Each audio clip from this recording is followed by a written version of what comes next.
Good morning, mob family. We are live. It's a quiet morning in the mob neighborhood. Well, it's 11. Early for us. Good morning, Alex. How are you? How's the writing coming along? I was very pleased to hear that you're writing. It's excellent.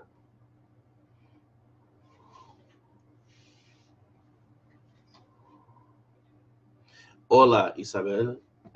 How are you today?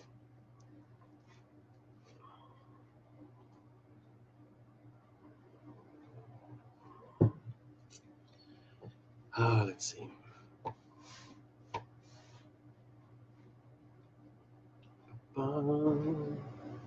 Hi. It's quiet. I think people are recovering still from Thanksgiving. Still recovering from all that eating. So, yeah. Good morning, Carolyn. Welcome. Good morning, Matthew.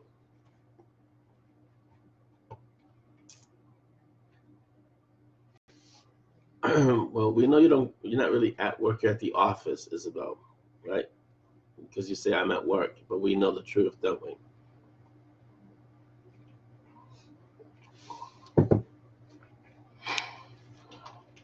Hi, Carolyn. How are you? Good morning, Dolly. How are you? Wow, so formal. Yeah, I think at this point, good morning, RL. How are you? I think at this point, the con crud is on its way out of my system. And that was not fun. So I was talking to a few authors, and I was saying, well, for next year's 20 Book Vegas, I think I'm gonna just have to wear a hazmat suit and just walk around that way. Carolyn said she's still sick. I'm sorry to hear, Carolyn. I think it was 20 books that got you too. Like Concord is real. It's real. Good morning, Chris Cidos. How are you feeling today? And please say hello to Anne, Chris, since you're not part of a pair.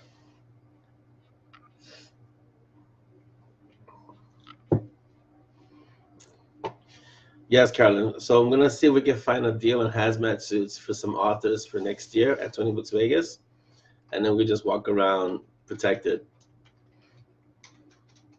and that way we won't catch this vicious con crud.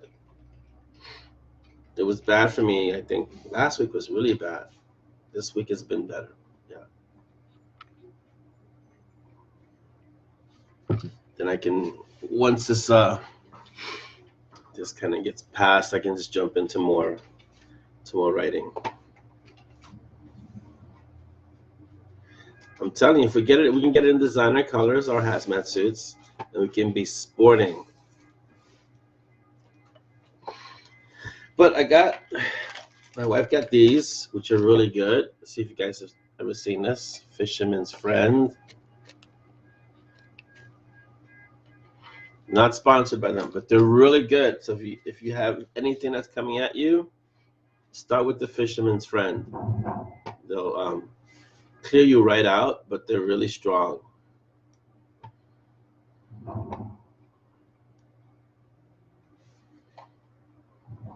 Oh, you had PT.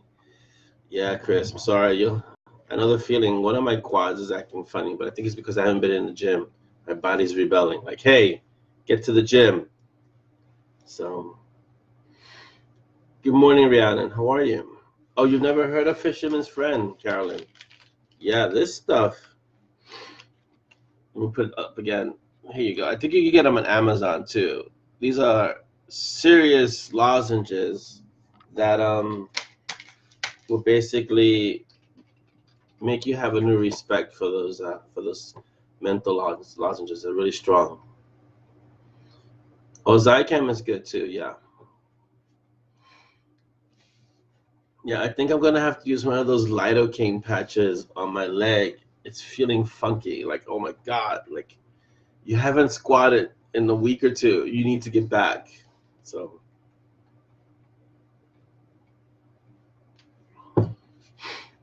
if you guys have any questions, we have 55 minutes. This is the beginning. So let's get all the announcements out of the way. Don't forget to find us on YouTube, Bitten Peaches Publishing, Storyteller. I think this is episode 13. I think we're up to right now. Like, share, and subscribe. Let's see, what else do we have? We have, I'm in the middle of Badlands. So get your latest PPD book. I think Unrighteous, if I'm not mistaken, let me check real quick, is up for pre-order for the end of this month by John Logsdon. So make sure you get that. Go get a pre-order. It really helps the books. I don't want to say it's Unrighteous. Let me just really check real quick.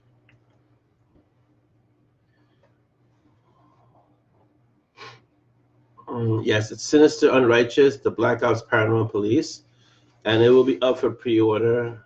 It's up for pre-order now, and it should go out the 27th of this month. So go grab that. Okay. Good morning, Cynthia. Hello, Adam. Welcome. Good morning. Let's see. Isabel's calling me an old man. I don't know why when you're older than I am. Okay. Carolyn, Gollum update. After this interview, or do we call these interviews? Let's just call them storyteller episodes, because I'm not interviewing myself. After this episode, I'm going to put up a snippet. Gollum should be done, I want to say it should go to the art by next week. I'm not going to say what day because it's still, things are really, getting crazy. So next week. And I'm juggling that, and I'm going to be doing Dragons Impasse. So it's a little bit of a juggling act.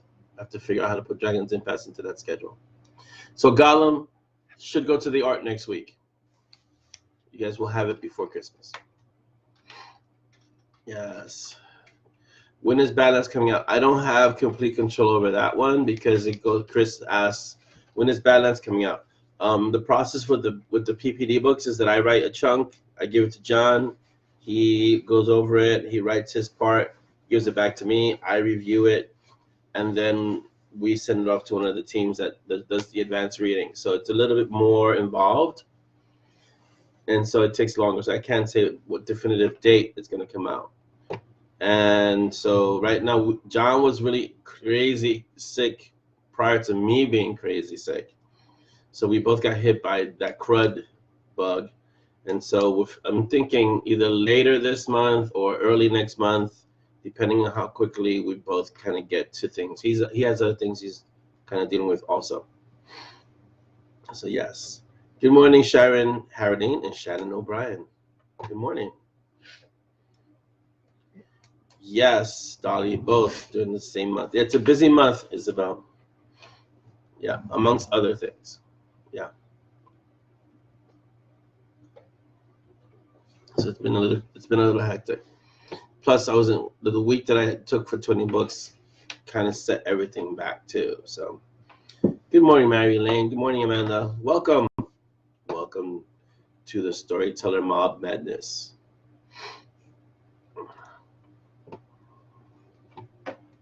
So yes. Oh, Chris' question. I didn't get to ask the other people. How hard is it working with John? It's not really hard at all. I think the only difficult part about working with John is that you're busy laughing all the time, so you don't get much work done. So actually nailing down the story and making it cohesive is the hardest part about collaborating with John. But other than that, is because you're busy, bouncing ideas off each other, you go off on tangents, and then 20 minutes later you realize you haven't gotten anything done. So it's just a matter of, and that's a good problem to have, honestly, if you're laughing too much. So it's basically getting serious, semi-serious, and writing the idea down, and then just running with that. That's the only hard part about working with John. So I wouldn't say it's hard working with John at all. I can't speak for the other authors because I don't know how the other authors interact with John in the books. We don't have a group PPD collaboration meeting. Each precinct, the common denominator in each precinct is John. So he'll speak to Ben, or he'll speak to Eric, or he'll speak to Noah, or he'll speak to me, or to Chris. But he's the common denominator, and we each kind of get together with him. So the question really should be to John, how hard is it working with all the other authors? Because he's the hub of the PPD. So let's see. Dolly asks, what can you tell about the golem? That's such a broad question. It's more like, what do you want to know about the golem? So I think it's because it's, what is a golem? Okay, a golem in the mythology of the story of a golem, it's a creature that has been created, usually of clay, to follow the directives and orders of the person who created it. And it really goes back into Hebrew culture, but every culture throughout history has had some form of golem, or actually the pronunciation is golem. But you'll find that Simon doesn't understand that it's golem and says golem, and then makes comparisons to that. But that's what a golem is. It's a creature that's controlled by someone else, usually made out of stone or clay. They don't speak, and they just follow orders blindly, basically. Barbara wants to know, what are you thinking of writing after Badlands and Golem? Barbara, my schedule is planned out till 2022. Mm-hmm. So I know exactly what I have to write after Golem. So after Golem, I have the Pain Eaters, Blood Ascension, Blood Betrayal, Blood Rule. There's a whole much. I'm just looking at the list. If you see me looking off to the side, there's another Monty and Strong story coming out. Another Night Warden coming out. The fourth Sepia Blue. 2 more Brew and Chew stories. Another Monty and Strong. The last Sepia Blue. Another Monty and Strong short. Another Assassin's Apprentice, and that's pretty much all of next year. That's in addition to like. Saving Mr. K, which is a surprise, but it'll come out this month, Saving Mr. K. It's a short story. So hope that answers your question, Barbara. Good morning, Robert. Welcome. Yes, Isabel, that's exactly what it is. Good morning, Laura. How are you? So my schedule is pretty set because I have books that have to go to editors. Or an editor. Certain books are fixed within the schedule, and then I work around those books. And of course, I get other stories. Like within all that list that you heard, I've got to fit in 2 more PPD books. So that happens too. So, and short stories come up, and ideally I can crank out a short story in a few days if I'm really focused, because they're usually 10K. But I sometimes I'll drag them out and write a little bit each day, so it doesn't feel like it's so much pressure. But yeah, I get short stories all the time, and there's a short story for the duo that you will see in the Golem. There's a short story for them, and there's other short stories that just kind of float around. But we'll be in the Monty and Strong world. Yes, Brew and Chew is definitely gonna get done next year. So yeah, that'll be fun. Welcome, Malcolm. How are you? And Sepia. Sepia is gonna get finished next year too. So that'd be awesome.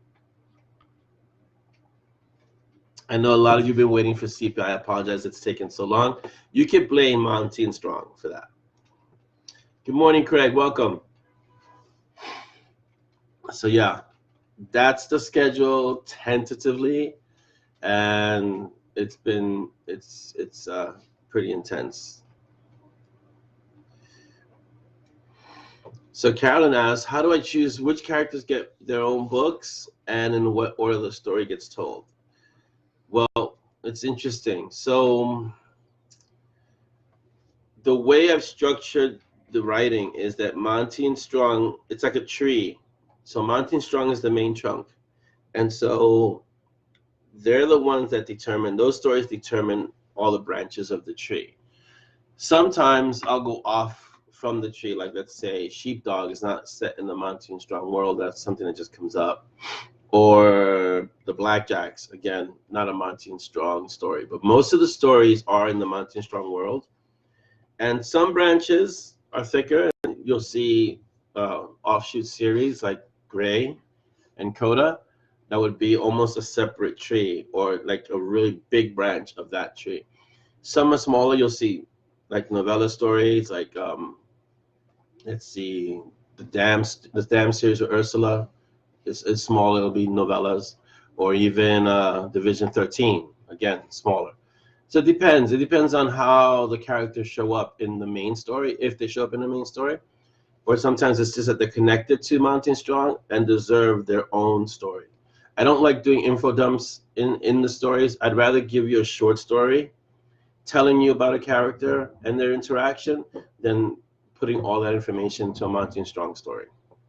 As you guys who've been reading Monty and Strong know, I don't really like to do info dumps. I'll rather write you a short story than just load a book with a lot of information. My book's always constantly moving. So, yeah. Robert, that's a great Christmas script. Robert, you're getting Hell Hath No Fear for Christmas, so enjoy. That's a fun story. Enjoy. Good morning, Diane. Welcome.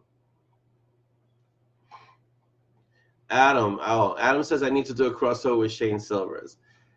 His schedule and my schedule are so insane that the likelihood of that happening needs a Ziller intervention. I don't think it's going to happen. He also has stuff that he writes with Cameron. And I think there's some other authors. I was speaking to other authors at 20 Books that will also be collaborating with him. I don't know if I'm allowed to say who.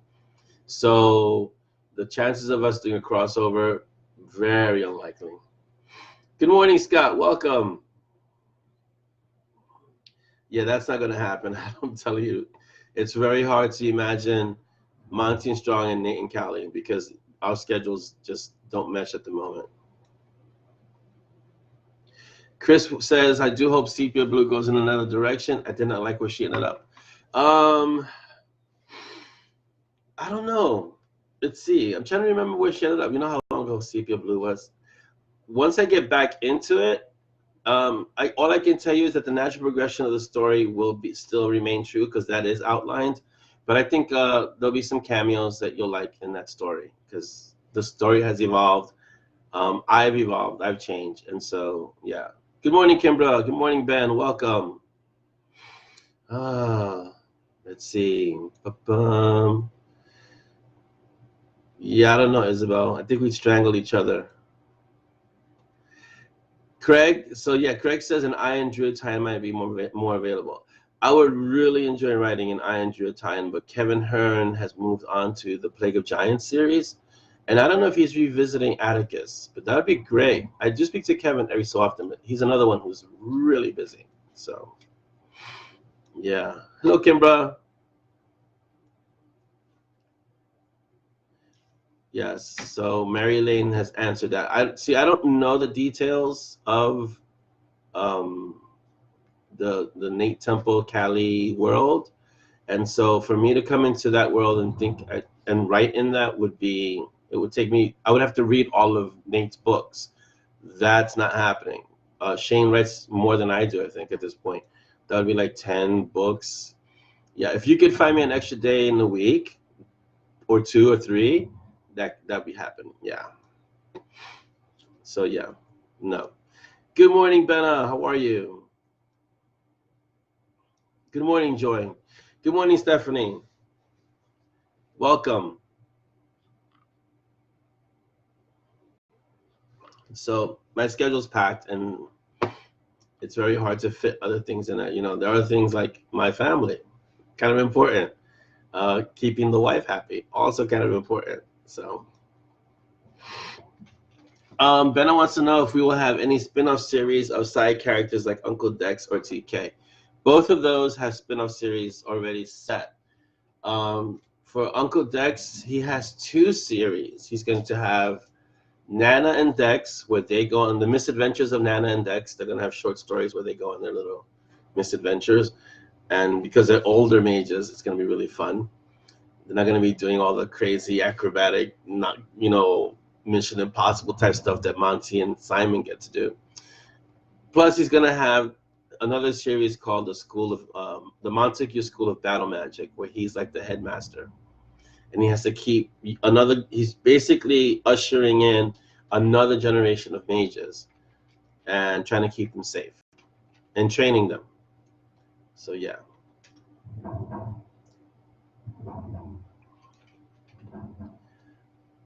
Well, see, Craig, I get what you're saying, like a Barb's Bar kind of thing, but that's what I jump into anthologies for. When I get anthologies, I'll write a short story for that. I have time for things like that. But you have, not you specifically, the general you, the amount of work and planning that goes into even something like a collaboration where I have, let's say even with John Logsdon, where I have so much leeway, it still takes a lot of time to plan the story, write the story, get on the same page, create that world where the story is going to happen. It's just a lot of background work that you never get to see, but it's a lot of time-intensive work. And the one thing that we don't have enough of always is time. So, hello, Davina. Welcome. Yes. This is true, darling. Hell hath no fury when a wife is unhappy. So let's keep, what is it? Happy wife, happy life. Let's keep that. Let's keep that happening.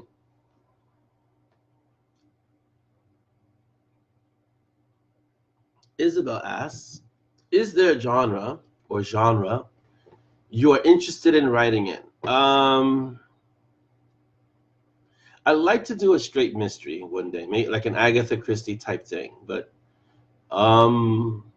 yeah, one day maybe, or maybe even a Monty and Strong straight mystery where magic isn't isn't one of the key components, or runic stuff isn't one of the key components. But I learned long ago that every story is a mystery. But I like to actually write a mystery.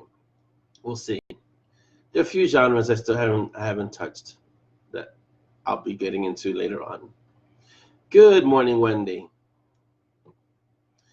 Joy, Uncle Dex is one of the best characters in the Monty and Strong world, and he's probably a close second to Peaches in terms of how the readers like Uncle Dex. He's just unconventional. He's a lot of fun. So Davina makes a very good point.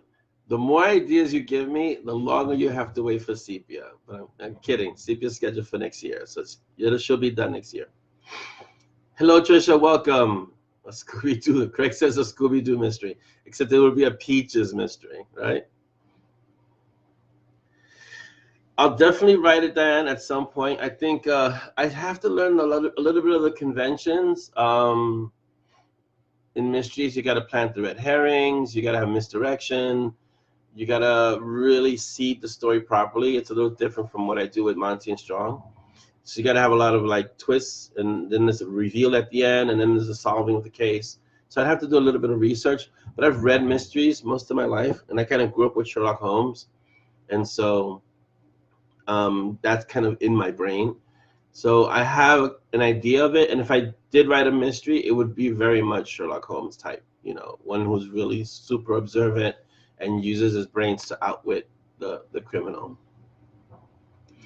Davina says she'd like to see more Honor. Yes, Honor's a great character. I haven't forgotten about him, but the thing is that Honor is where he's in the Monty and Strong world, he's very specific to Gray and Coda and the Night Warden part of the world. And so to split him from that, I have to transition in the next story where he can kind of have his own thing, because he has a specific purpose within the Night Warden world. But yes, Davina, I think that's a great idea.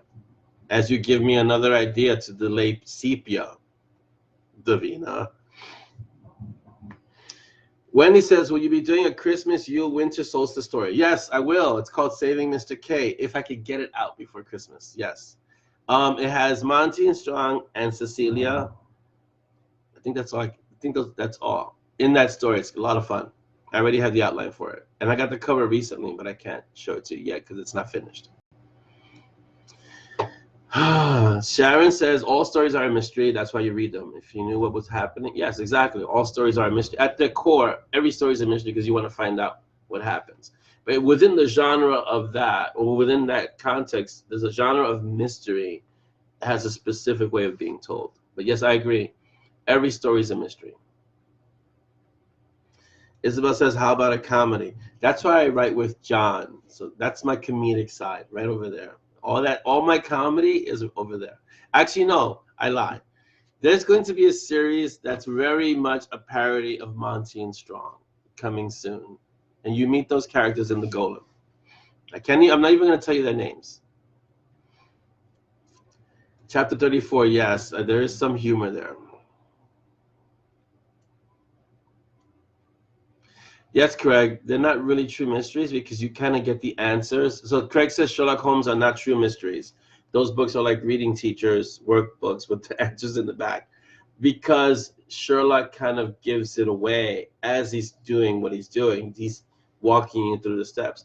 A true mystery would be more like the Hercule Poirot, which is Agatha Christie, where at the end, Hercule, the character, starts putting all the threads together, connecting all the dots, and then he says, you did it. So somewhere in between both of those. Good morning, Amanda. How are you? Good morning, Leslie. Let's see, Davina. That's actually a very great suggestion.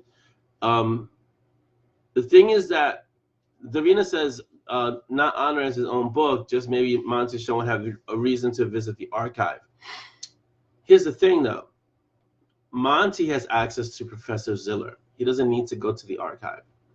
So the archive is pretty much something that Gray or Coda would need, that part. Gray doesn't really access Ziller too much, but Monty has direct access to Ziller, which you'll see in the Golem.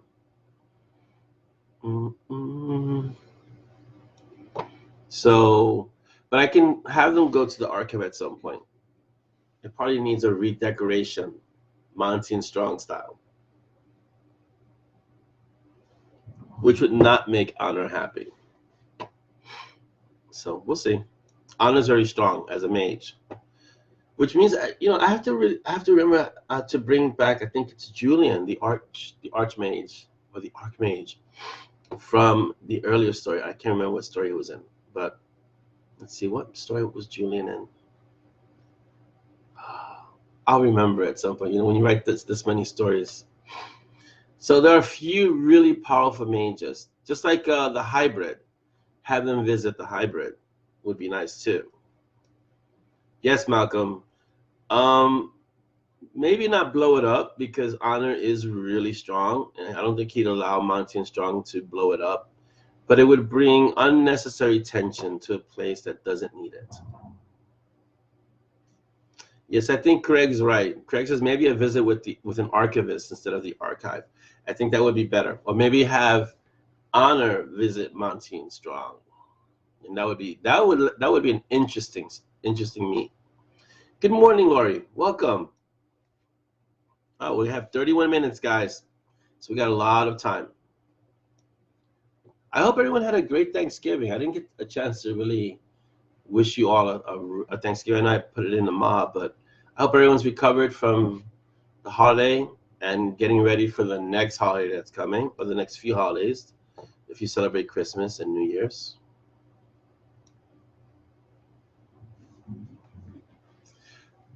Right. Yeah, Davina's correct. That's a proper mystery. If I were to write a proper mystery, Agatha Christie would be my template because she's amazing. But Davina says, not with the reader already knowing the answer or the detective turning up and saying, oh yes, while I was away, I found out this piece of information. More like you have to figure it out. But the clues are there. It's just that you have to figure it out. That would be a proper mystery. Wendy, that would be a dangerous move if the archive visit Monty, Strong, and Peaches at the place. But Ezra is so strong, being Ezra, that nothing would blow up there. It would have to be somewhere else. So Ezra wouldn't allow for the typical destruction that Monty and Strong are known for. If you've read, like, let's say even Reaping Wind, or prior to Reaping Wind, when they got together to discuss something and they were at Ezra's, nothing was going to explode there because Ezra wouldn't allow it. He's just too strong a character. If anyone has plot armor in any of the Monty and Strong books, it would be Ezra and Peaches. Let's see. Diane says Nana as Miss Marple. No. Nana is just too cranky to be a Miss Marple type character. So, yeah.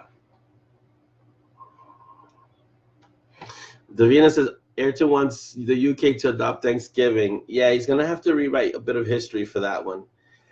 He liked the idea of a special family time where we say thank you for what has made us happy. That's just something you can do without Thanksgiving. It's like what we do on Mondays. When we have our gratitude Mondays, just make every day a gratitude day and take a moment just to say thank you. We could do more of that as a family and as a country. We could do that here. It doesn't have to be one. I can't imagine just one day a year just being able to say thank you. So, I mean, and it's really a paradox because in this country you have Thanksgiving on Thursday and then Black Friday on the day after, where everyone is mobbing and stepping over each other for sales. So yeah, I think the little work needs to be done there. Good morning, Colleen. Welcome. Yes, I like Nana. She's let's see. What I like about Nana Wendy is that she likes to fake her death every so often just because she'd rather not be aggravated. And so rather than deal with the craziness, she just fakes her death every so often. And so it's a great character to have. And I think the only one who really understands her in the Monty and Strong world is Dex, because he's close to her in age and power. Nana's really strong. So I totally agree, Chris. We should be kind to one another. Always. That's, if you can live by that credo, your life would be much better. Just be kind. It doesn't cost anything to be kind, to have a kind word, That's why I always say be excellent when we end, because when you're thinking about being excellent or being kind, you come from a different place. You act differently. So see what Davina says. So the deli would be the perfect place for a meeting between Anna and Monty. Yes. Ezra would stop it from turning into a conversation. Exactly. Ezra is the de facto meeting space. I think I said it in one of the books. When there are entities who have to meet, who don't exactly get along, who have an inordinate amount of power, that meeting anywhere else would be a recipe for destruction. So they'll meet at Ezra's because Ezra will keep everything semi-calm. Good morning, Diana. Welcome. I agree, Marilyn. I don't do Black Friday. Marilyn says Black Friday is a huge nope. Sleep is more important. Pancakes with the kids, way more fun. I agree on all points. Take care, Craig. Enjoy the day. Let's see. Oh, for those who don't know, Davina is mentioning Ayrton. I hope I'm saying that right, Ayrton. Ayrton is her 6-year-old, who's very wise beyond his years.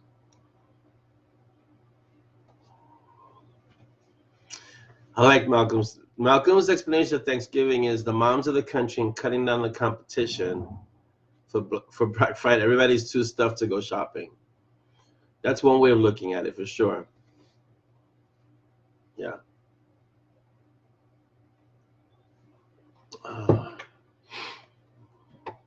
Yes.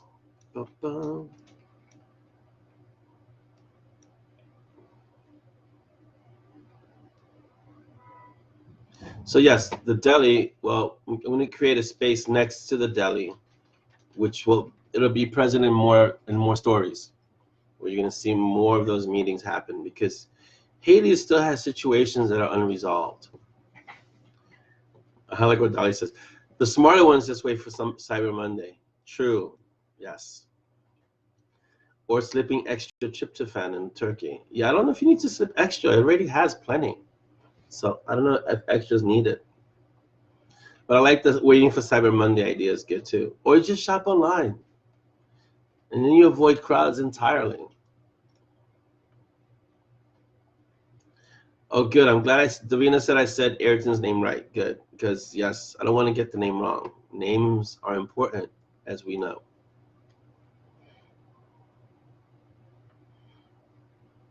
And how is he progressing with the play? Is he still intent on doing it, or what's the process there?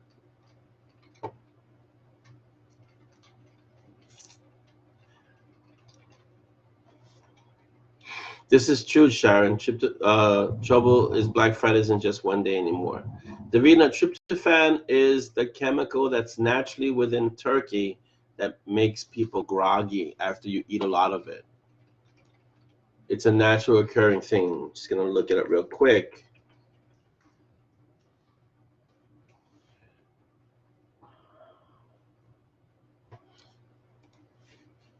But it's in turkey. I don't know if it's in any other meats. It's an amino acid which is a constituent of most proteins. It is an essential nutrient in the diet of vertebrates, so we need it. And in turkeys, there seems to be, and correct me if I'm wrong, there seems to be a large amount of it in turkey, in the meat of the turkey. So when you eat a lot of it, that's why you end up feeling groggy afterwards. And that has been our chemical definition of the day. Mary Lane says, I could see a compilation of short stories set at the deli with Ezra. Yeah, but I could too. I just don't want to have Ezra in so many stories because he is a little overpowered. But I can see him as the kind of the one who ushers in the story, and that would be fun too. Good afternoon, Mark. Welcome. It's true they have Black Friday month here. Isabel says they have Black Friday month here. Yeah, it keeps getting longer and longer, this Black Friday. I remember in the lead up to Thanksgiving, there were a few already sales for Black Friday. And it was like, Thanksgiving was like weeks away. So yeah. Well, and now they have Christmas sales will be coming up soon. So the days of it happening on or near the holiday have passed. Now it's weeks before.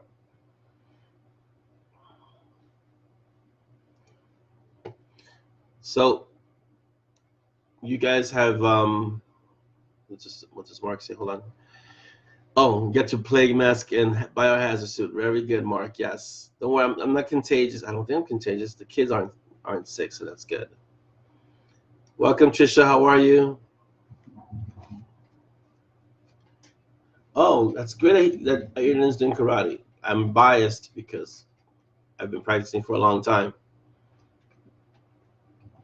Right, he doesn't need, if he doesn't want to do the grading, he doesn't have to. Or he can do his grading. Some schools will allow grading individually, so he doesn't have to have a high pressure situation. You can always speak to the instructor about that. And some schools will just award a belt when they feel that the child has mastered or the student has mastered the techniques for their rank. So there's that too.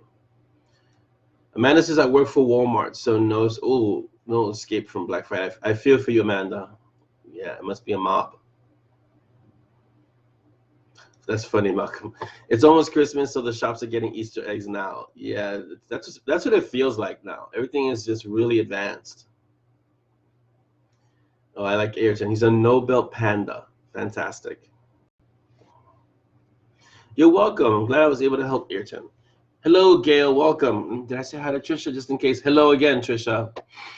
And Valentine's hearts are here. Yes, because, why wait till February?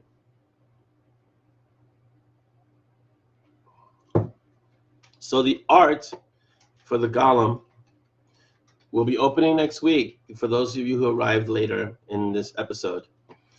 So be aware, I'll be putting up a notice quick, not today, but in the next few days in the mob.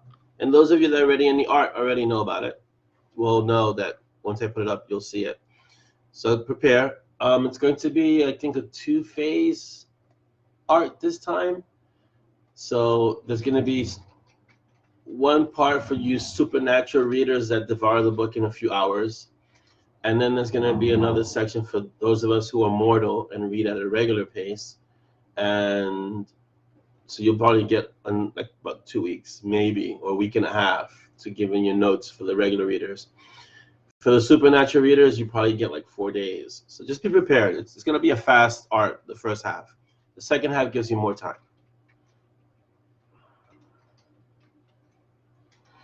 Isabel says, so I can say I'm a black belt. I just never got a belt. Yeah, no. Good morning, Maureen. I don't know if I said good morning to Gail, so good morning to Gail again.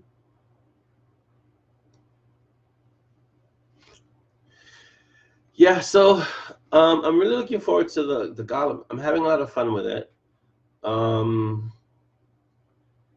are a lot of things set up in the Golem that start connecting the next Monty and Strong books. And so there's going to be a lot more interconnectedness in the books.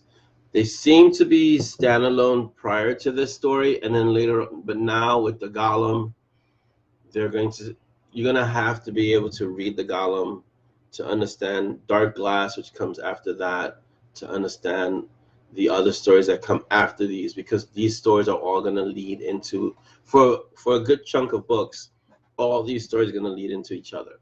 So it'll be fun, but some of the books will be essential to understand the next book.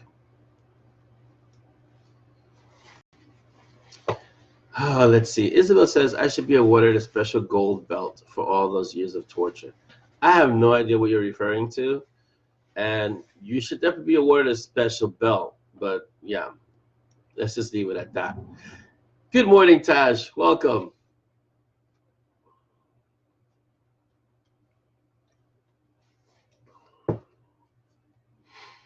So a few series will be wrapping up next year. Isabel asks where I got the idea for the Golem. Wow. That's like asking where I get any of the ideas. Some of the ideas just come to me. The Golem is a good idea because of the actual story of a Golem, how they're created and why they're created.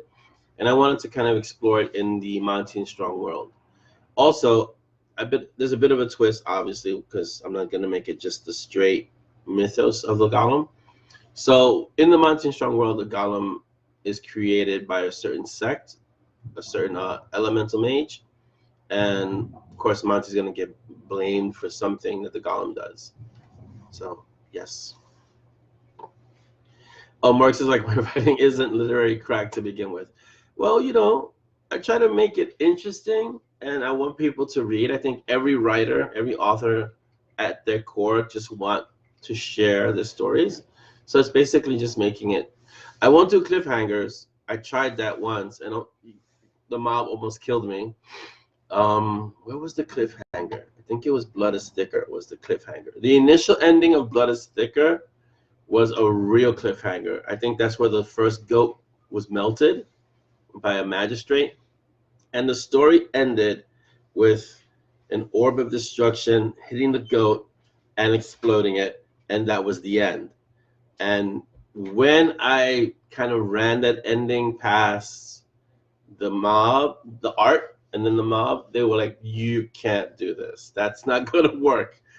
So I modified the ending of Blood is Thicker so that it wasn't such a cliffhanger. And it was still a cliffhanger. It just wasn't as bad. But no more cliffhangers. What these will be is what's called a river story, where the story ends, it's resolved, but there are threads that are still unresolved. But it's not a cliffhanger. You don't leave the main characters in a situation where you say, oh my God, what's going to happen to them? Oh, Amanda says, I'm reading Warriors of the Way right now, and I'm loving it. Thank you, Amanda. I can't read Warriors of the Way because I cringe, and then I want to try and rewrite it, so that's why I just stay away from Warriors of the Way. But thank you. If you enjoy that and you can follow Warriors of the Way, every story after that is much easier to follow. Davina asks, which one of your characters do you feel has the most of you in them? And do you have one that is like your avatar? Wow, that's a great question. It's never really been asked before. Let's see. Which character is most like me? Jeez. I would have to say I'm kind of an amalgamation, but like I like the irreverence of Uncle Dex. I definitely have the sarcasm of Simon because that's my internal voice. But I do have the propriety of Monty. Like I do see things certain that it should be a certain way. And so it's kind of a mix. I wouldn't say if I had to pick one, I couldn't because there's just too many that kind of have different facets of me. And I think that's most authors have that where the characters are parts of them. And so I don't have one that would be this is exactly who I'm like, but they're just parts of me. And I think this is why authors are slightly crazy because we have all these different voices in our heads. Um, let's see. Mary says, "What doesn't kill you?" I say, "I don't believe what doesn't kill you makes you stronger." I say, "What doesn't kill me better run." How's that, Mary Lane? Does the actual golem look like something your readers will be able to? Yes, the actual golem is going to be on the cover of the book, and it just looks like a big stone monster. So yeah, like a regular, like a golem, like the golem from mythology. The golem from mythology is the big stone construct that looks basically human, but just big and made out of rock or clay. Davina says in all caps, no cliffhangers. And I agree, no cliffhangers ever. I'm gonna write the. So you know that Chi, if you read Reaping Wind, you know that Chi's been MIA from the Dark Council. So the story of her returning to the council, which is called Rule of the Council, is 3 books, but it's really one book split in 3. So the books continue, but I'll be releasing those really fast. So there's no cliffhanger, there's no real wait between books. So those will be coming out fast. Mark says, don't kill the dog, don't do cliffhangers. Don't kill the dog. Really don't. Don't even attempt it. Maryland's, it's exactly. I can handle cliffhangers. Kill the dog. I'm done. It's a real thing. I didn't think it was such a serious thing until I got email after an attempted Peach's extinguishing moment. It wasn't even really real. It was just something that kind of looked real. I got emails, like serious emails about you. I was going to stop reading you if you had killed Peaches. So yeah. I don't think, see, I could probably demolish everyone in the Monty and Strong world, but if Peaches survives, everyone will be okay. Really. Let's see. And Chris says, Monty Strong is a never-ending story because life happens that way. And this is true. When I fill out the briefs on my book covers, one of the questions is, how many books do you foresee in the series? Because they work, my designer, Deranged Dr. Design, who makes awesome covers, they work by series usually. And so I'm currently up to cover 17, I think. That's not how many books have been written. I think we're up to book 10 now. But I have 17 covers for Monty and Strong. This is not even the tangents. This is the main Monty and Strong. And they're saying, so do you foresee this series ending? And I'm like, when? Because Simon's immortal, Monty's a mage, Peaches is still a puppy. So I don't see that happening anytime soon. Okay, so Mark says, who's got the musical talent in your family then, Orlando? Well, I used to play trumpet, first trumpet, all through high school and college. And I stopped because I love the embouchure. I stopped for a while. My wife plays piano very well. The kids, let's see, the eldest boy loves piano and trombone. They all do voice. Let's see, I used to do voice for a long time. I was in a few choirs. So we just have a lot of music in our family, and we love all kinds of music. We love world music, so we listen to everything. I'll listen to French music, Russian music, all kinds of music, Gaelic. I listen to all kinds of music, Spanish, obviously, all kinds of music. So we multicultural in terms of our music tastes. So everyone has musical talent in the family. My eldest son plays guitar. The second one taught himself piano and plays well. So we're all musically inclined.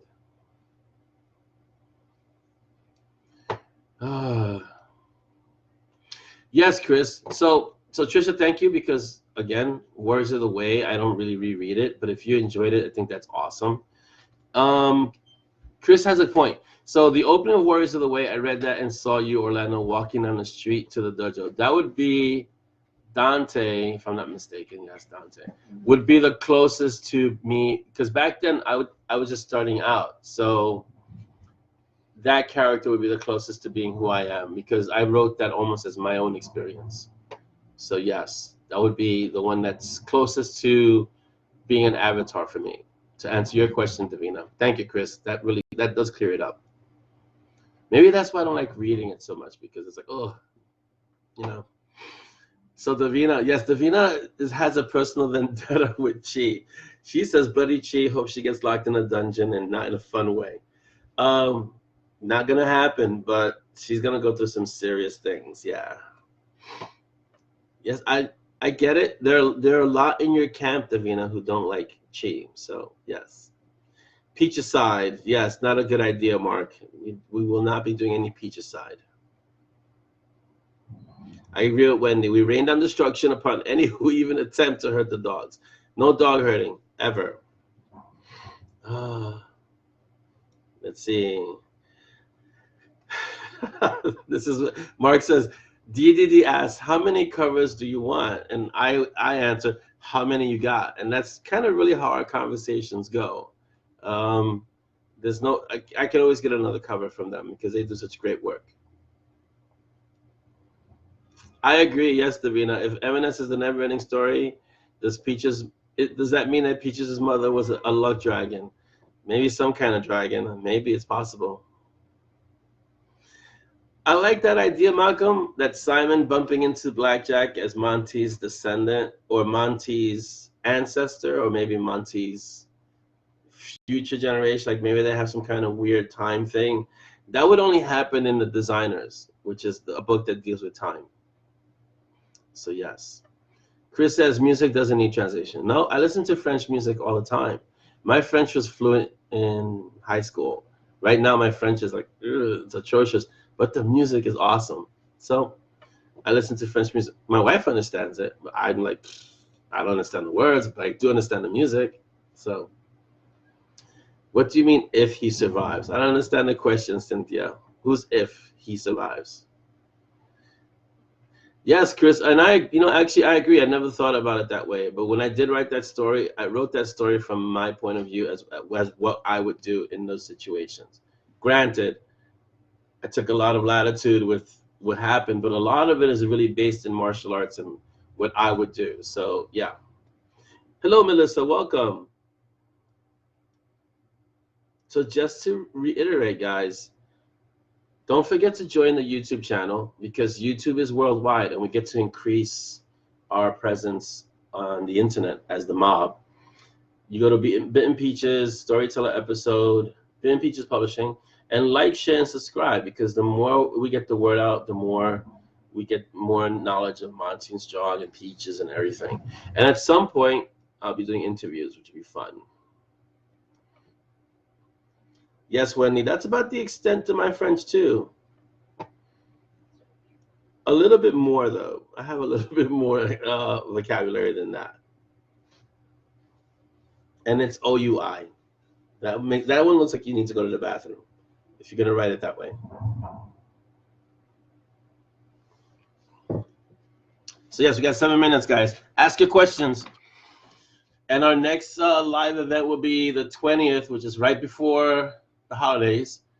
And then we won't get together like this until next year, which should be pretty intense. Yeah. It should be in the middle of Blood Ascension, which is the first Rule of the Council book, with Davina's favorite character, Michigo. Don't worry, I'm going to write her so you're going to end up liking her, Davina. Don't worry. Let's see. Davina says, is there a YouTube channel? Yes, Davina. It's called Bitten Peaches Publishing. Just type that into YouTube, and you'll see all the episodes that we've done. I think, yeah, all the episodes that we've done are there. And then you get to see people who are on Facebook who are seeing the channel from different places in the world. Hello, Jolene. Hello, Melissa, in case I haven't said hello to both of you. Yes. Boom, boom. Yeah. So my aversion to commas, I don't think it's gotten any better, but the good thing is that I have you guys to work on that, especially the Davina and the Comma Collective. So yeah. Chris is saying something really important. If you go to the YouTube channel, comment when you get there, even if it's just to say hi. That way we know that you're there, and because we don't want to operate in a vacuum. We want to have people commenting, and that creates a certain social proof as well. It's sort of like the reviews. You leave reviews. Then when people look for the book, they see the other reviews, and they'll leave a review as well, or they'll get the book because of the reviews. If you see comments on a YouTube channel, it's a lot of people just go to see the comments, but the comments make it interesting, and also means that other people are engaged. So please leave your comments. Yes, I get it, Davina. You don't like chi. Davina really doesn't like chi. Welcome, Nipa. Hello. So yes. We'll see if I can change your mind about that, Davina. We'll see. We'll see what happens with her story. Laura, have a great beginning of your weekend. Enjoy. It's great to have you here. Stay warm if you're somewhere cold. All right, we're wrapping it up, guys. We got 4 minutes. Chris says, folks searching for a video, really look for the comments. So if you leave comments, it helps our videos. So please leave your comments. It makes a difference. It's like I say with the reviews. It doesn't need to be a book when you leave a review. You could just say, I really like the book, or the book was or it doesn't need to be long, but it needs to be there. That's important. Yeah, Davina. Challenge issued and accepted. The gauntlet has been thrown. So let's see. Do people mispronounce your name, Nipa? I guess they could, like Nipa, Napa, I guess, yeah. That's Nipa. Mary Lane wants to know, is this Michiko's backstory? Yes and no. A lot of it will be in these books, but it's really, those 3 books are going to act as a catalyst for what's happening in the Monty and Strong books. But it's going to reveal more about Michiko's backstory, yes. Malcolm will ask later why the chi hate. You have to ask Davina. I'm going to let her share that with you. Amanda wants to know, will we hear more from the Coal Girl? Yes. Actually, she's in the Golem, and she's in Saving Mr. K, and she has her own series with, well, okay. She's part of the group, the Brew and Chew crew, that has their own series. So it's Peaches, Rags, Cecilia, which is the Coal Girl, and Frank. Together they form the Brew and Chew, and they have their own series. So they'll be having more stories next year. So you will hear more from the Coal Girl, yes, because she's actually very instrumental, and her story is going to bring Monty and Strong into it. Sharon, have a great train ride. Be careful, I guess, but have a great day and enjoy your weekend. Thank you for being here with us. I would imagine, Nipa. See, I don't have that issue with my name. Orlando's really easy to pronounce. Very phonetic. So there's not much room for variation there. Unless you're Latin, then you can say Orlando. Let's see. Everyone have a nice weekend. I forgot. What did you forget, Malcolm? Chris says. Oh, okay. Right. The comments are like the reviews. Chris says the comments are like the reviews on the Zon. Yes, it's very important. And if you like our YouTube channel, most of that credit goes to Chris Chrisman, who started it, put it together, and kind of makes sure that it is the way it is. I'm just doing these videos, but Chris gets in there. He puts tabs and tags, and he adds other stuff. So if you like the YouTube channel, you can thank Chris Chrisman for doing all the heavy lifting there. Yes, I agree, Chris. This is, this is kind of the thing that makes me want to really do a Peaches Con. just kind of getting together and hanging out with people. And if we could do that for a few days, like 2 or 3 days, that would be awesome. It's my pleasure, Mary Elaine. Definitely. Mary Elaine says, thank you for sharing this time with us. If we could do this every day, I would, but then I wouldn't get much writing done. And you know, you guys want the books. So, oh, Davina says, she holds grudges, and there's definitely a grudge to be held. So I'm not disagreeing with you, Davina. I understand. Malcolm, same to you. Party on, dude.